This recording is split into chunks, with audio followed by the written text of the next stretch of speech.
Hi guys, I just wanted to make a quick vlog to update you guys, like I told you I would, on my doctor appointment today where I went to get the results for my CAT scan. Did not have a very good trip. I thought this doctor, my lung doctor, I have bragged about him so much because I thought that, he really cared. And today I found out pretty much that he doesn't really care about me. He just cares about, getting that money. And I sat there and literally cried in his office, telling him how much I was in pain, how much I hurt every single day with my lungs hurting, my back killing me every day. And I told him, it's just unbearable. And I was crying and everything, and he wouldn't even look at me. Didn't even turn his head and look at me. He just kept his head down writing on his paper and said, well, you need to go tell your family doctor or have your family doctor send you to a pain management doctor. That's what he said. I said, I have told her. He said, well, try to go, have her send you to a pain management doctor. So I was really aggravated, and the paperwork that he gave me, that he didn't even really talk to me. He just said, here, I highlighted stuff on this paper, because he came in on his day off, and I thought, well, he's going to give me a bunch of bad news, coming in on his day off and everything. He just wanted to rush around and get out of there as soon as possible. He just said, here, I'll print out this paperwork for you about what the radiologist said, and I highlighted the important parts of it. And then he was pretty much out the door after giving me a more stack of more prescriptions, which one they wouldn't even fill because the insurance wouldn't cover it for some reason, which I don't know why. So they had to get a different one. It was, I don't know. It's always so much trouble. Sherm's over at the pharmacy right now here in MacArthur trying to get me some more prescriptions that I need. It's just so aggravating. One of them is my depression medicine he's over there trying to get, and I hope they give it to me because I'm completely out and I'm about to go insane.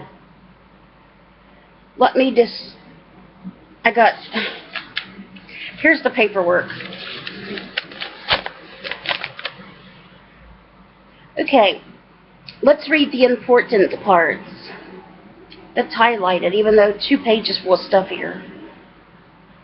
And I know what,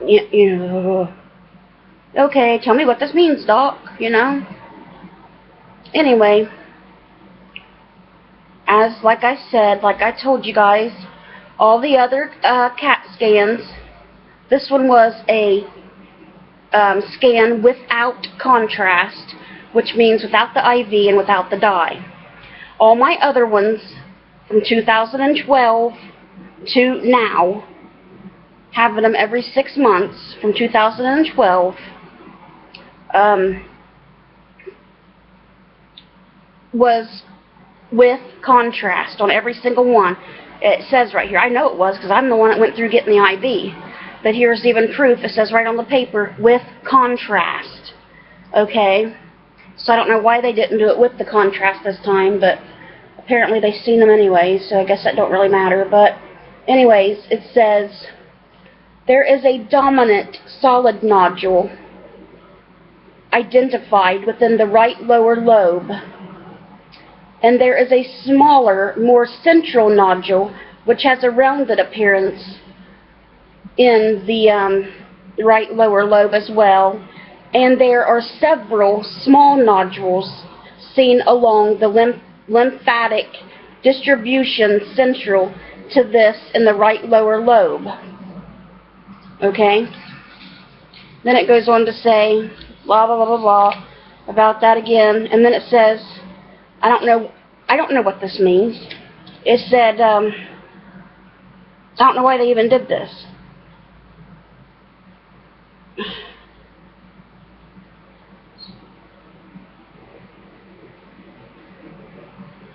This was better assessed on the prior study given contrast administration. Duh. That's what they always do, and that was 6 months ago. So I don't know why they didn't do it that same way. But anyway, then it goes on to say, the upper abdomen is included on the study, and post-surgical clips are seen in the gallbladder, FOSSA, whatever. There is also a low attenuation diffusely throughout the liver. Whatever that means. What does that mean? Is there something in my liver? Why are you bringing up my liver? What's going on with that? Attenuation diffusely throughout the liver. What is throughout my liver? I don't know. Okay? So then we go on, blah, blah, blah, blah, blah, talking about the two bigger nodules, the one big nodule, then the second biggest nodule, and then pulmonary nodules, as well as multiple smaller nodules. Again. Oh, and then it goes on to all these big words that I don't even know how to say them, that he highlighted for me.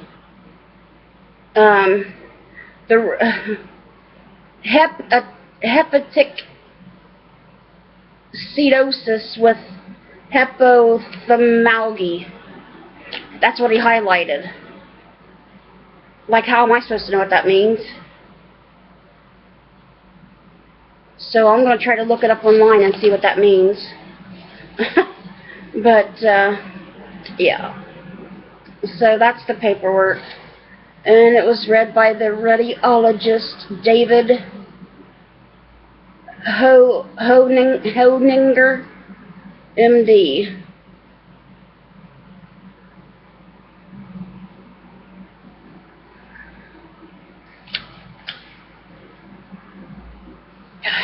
So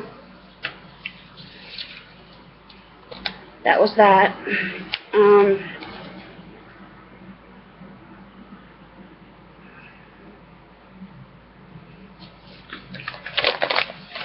So yeah, that was my appointment today. Really more confusing than anything else, because now I know that I not only have one nodule in my lung that, excuse me, my stomach's acting up since all this crap.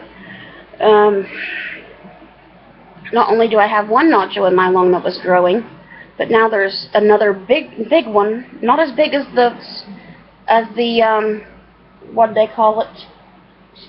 Not as big as the dominant nodule, but it's the second biggest. Then also several other nodules in my right lung as well. But they don't know why I'm in so much pain, and they don't want to give you nothing for the pain. I don't want to wish pain on anybody, but I just wish they could be in my body for just one day, just so they can feel what I feel every day, and then tell me that they're not in pain. I've tried every over-counter medicine there is, Tylenol, Aleve, Advil, ibuprofen 800 even, prescription, and nothing helps. Thank you, Sherm. At least I got my depression medicine, so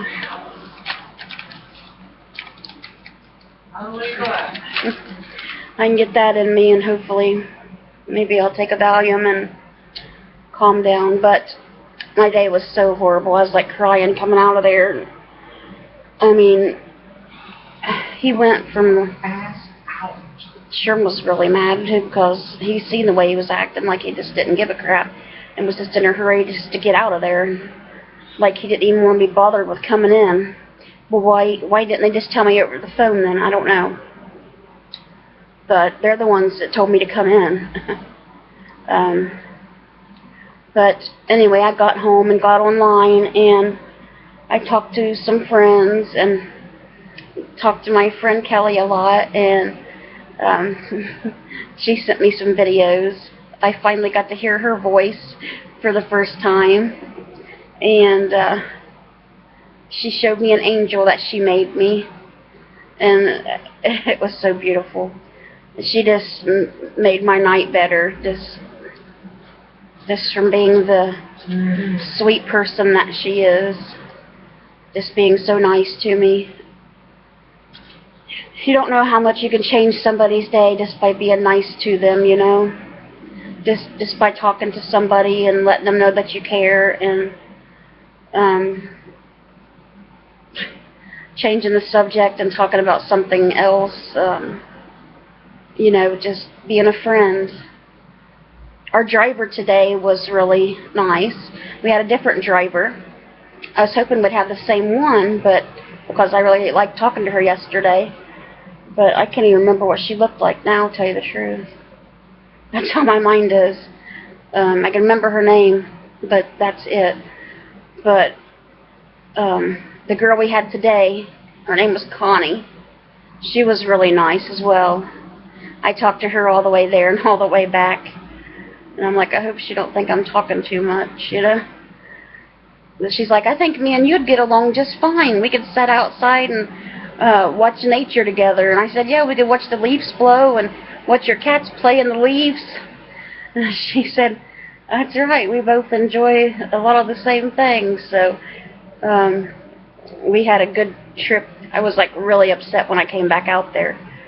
But I was, you know, she showed me pictures on her Facebook, some costumes that she had made, her and her husband, where they like to dress up for Halloween, and amazing job. They make them themselves, and they look better than what you'd buy in a store. It was amazing.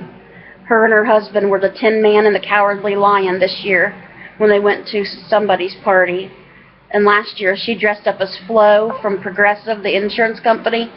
I said, I thought that was Flo on there. It really did look just like Flo. She did a great job. That was amazing.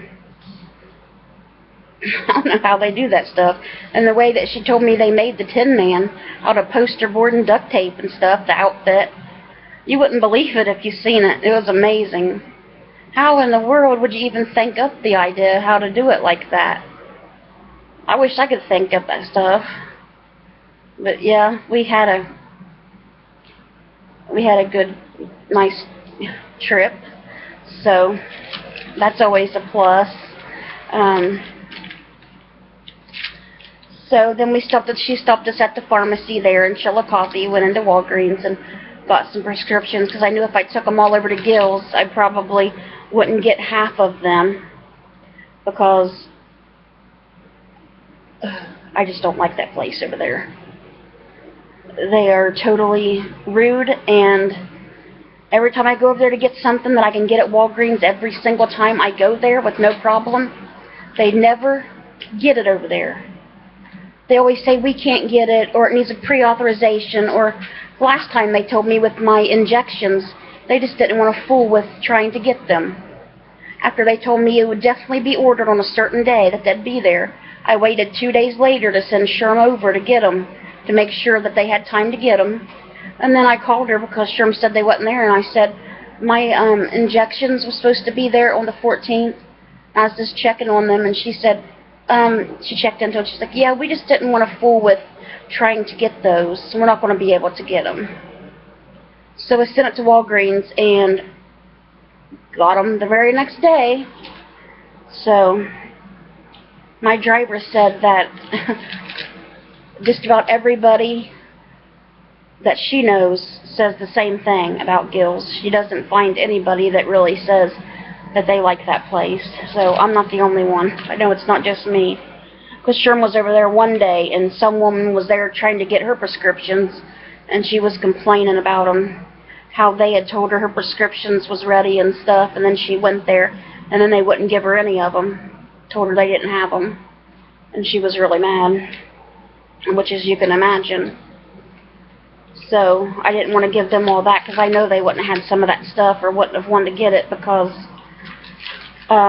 some of the stuff was big boxes of a new medicine that he gave me to use in my nebulizer 4 times a day.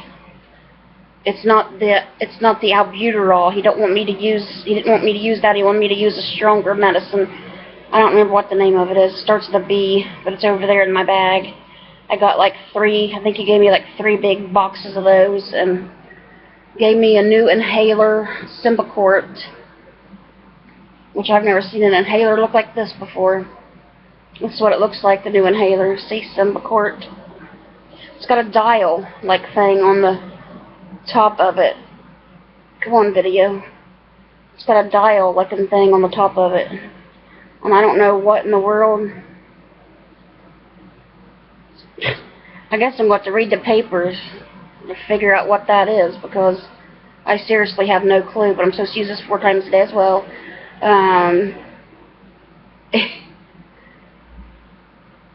But I used it when I got home, and it burns your throat and your chest so bad. It did mine. I don't know if it does everybody, and it tastes horrible, but I hope it works. So hopefully that'll help. And then the other medicine they couldn't give me because of some reason, I don't know why, and so I had to try to get the other medicine somehow. They said they was going to have to call the doctor back, but he wouldn't get the phone because, of course, he wasn't there because he had already left after he seen me, because he was just coming in to see me today. So whenever they can get a hold of him again, I guess they'll get their info that they need to get my other ones filled. But that's what I got today, my new medicines. Seems like every time I go to the doctor, I never get no answers, but I just get another bag full of new medicines to add onto the list. I take so many pills a day, I seriously don't know how I'm even hungry. It's like eating a meal. Might as well just dump all your pills in a bowl and put some milk in it and sit here and have your pills, because I sure got enough of them to fill it up. But I got other medicines besides pills, though, like the nebulizer and the oxygen and all the inhalers, and yeah. It never ends. It's just always another pill, another inhaler, another medicine, instead of, this is going to fix the problem. No, this is not helping the problem. Well, let's add on another medicine. And if that don't work, let's try adding this to the other 2 medicines to see if that works. But never any answers. If I cannot get to the pain management doctor and finally get some help with this pain, I'm just going to give up all my doctors, period, altogether, all my medicine, and just be done with it, because I am literally so sick and tired of it. That's what I did before. I didn't even go to the doctor or take any medicine. I wouldn't go anywhere. And then I ended up having to make myself an appointment because I was hurting so bad, and I never went to the doctor or hospital because I was actually afraid to go to them. But Mom said she wasn't going to go on her vacation unless I went to the doctor first. So I went to the doctor, and that's when I started going out here to Family Health Care, and I got the doctor that I have now, and I liked her really well because she was really nice to me. And so I just stayed going to her. So, and I had a bad bladder infection, was what was wrong with me that time. So I needed to be put on antibiotics. But that was all that was wrong with me then. But, yeah.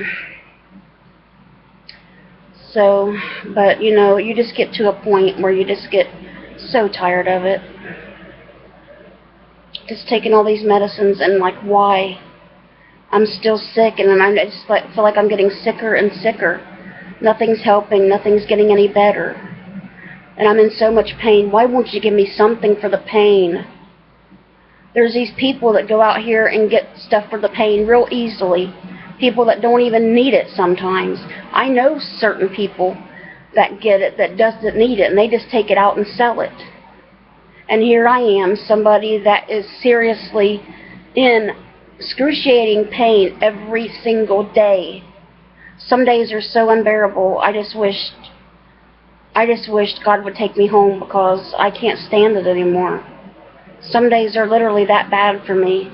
And you tell the doctors this, and they just look at you like you're crazy.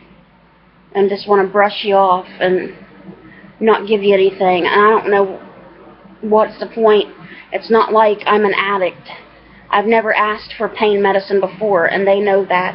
I won't even let them give me morphine or anything in the emergency room when they want to. Every time they try to give me morphine, I ask them if I can have Tylenol instead, because I don't want their morphine. All they want to do is fill you full of drugs in there, and never, you know. They gave me morphine once in there, and it made my nose swell up really bad and itch really bad. And I'm like, never again. I'm not taking that crap.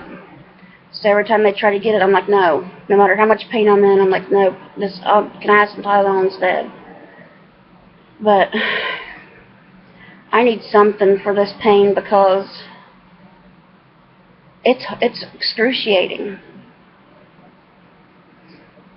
Like I said, I've tried everything over the counter, even prescription ibuprofen, and I've tried Tramadol, and none of it touches the pain. It don't touch it. Oh, excuse me. So I'm going to get off here, guys. The video is getting long.